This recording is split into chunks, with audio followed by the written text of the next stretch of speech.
Magandang araw mga netizens! Ngayon nga lang ulit nakapag-upload ng vlog dahil sa medyo busy ang lola nyo this past few days. Sa araw nga na ito, ipapakita ko sa inyo itong maliit kong tindahan. Bago nga pala tayo tumuloy doon sa aking tindahan, silipin muna natin itong kubo. Pero tindahan rin po ito. Sa kapatid ko lang itong tindahan ng mga gulay. Bale, dito ako dati nagtitinda pero dahil nga napagawa na namin yung aking maliit na tindahan, kaya ayan, lumipat na ako doon sa may kabila. At ayan nga yung mga paninda ng aking kapatid, o diba, sari-saring gulay, fresh na fresh, at may mga niyog pa yan guys. Sobrang mura lang ng mga paninda dito sa amin. Kaya naman, afford na afford ng aming mga customers. At kung napapansin nyo guys, along the road lang pala itong aming pwesto, kaya naman sobrang ganda ng location at wala pang binabayarang upa. Kaya okay lang kahit minsan may katumalan din. Alam nyo ba guys na kapag dumarating yung katumalan, hay nako, parang gusto nga na namin mag-quit na lang, pero hindi pwede. Kasi kailangan kapag tindera ka, laban-laban lang. Aba, teka nga, at may nakita ako ditong halaman guys. Tingnan nyo naman, nasa tabi pa ng kalsada. Ayan ay parang lemon. Ano sa tingin nyo guys? Sa ngayon, dito muna siya. Pero ipapalipat ko talaga to dun sa malapit sa amin. So ayan, tara. Puntahan na natin yung aking maliit na tindahan. Share ko para sa inyo guys.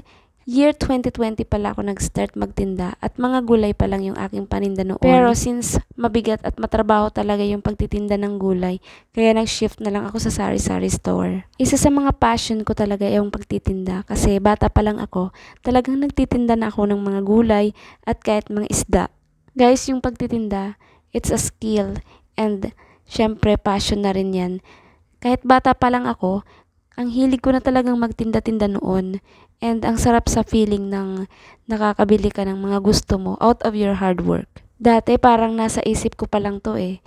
Dati, ang dami kong what ifs, ang dami kong pero, and ang daming nega. Pero tinuloy ko pa rin.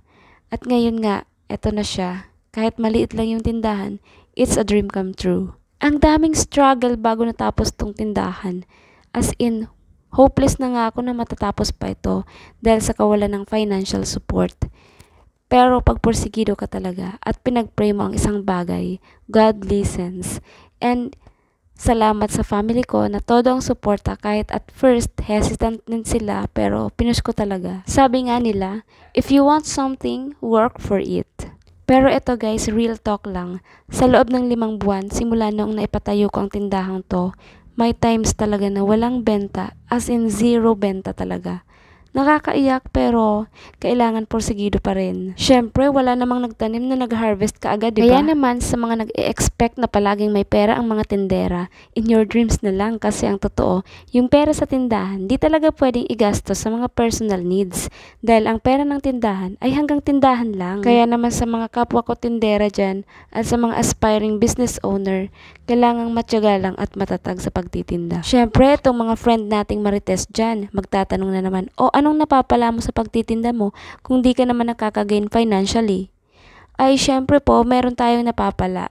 Unang-una dyan yung skills. Syempre, mabibuild natin yung communication skills, yung customer service skills. O ano, meron ka niyan, char. Pangalawa, syempre, matututo kang maging practical at wise sa pera. At syempre pa, ma-attain din natin yung ating goal. Kahit paano makakapag-ipon tayo, syempre, diskarte mo na yan. Imposible naman kahit papiso-piso hindi tayo makapag-ipon yan, di ba? Yan sa papiso-piso mo, baka mamaya may milyon ka na pala, charis. Sana all! So, eto nga guys, may ipapakita pa ako sa inyong isa sa mga kumakain ng oras ko.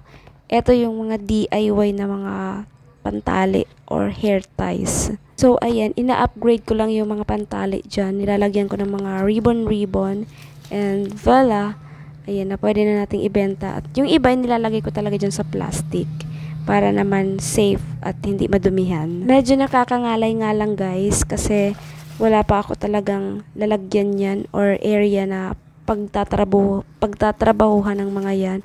And wala pa din akong machine or yung sewing machine kasi medyo kinukulang pa tayo sa budget. So siguro pag nakaipon tayo, saka tayo makakabili ng sewing machine.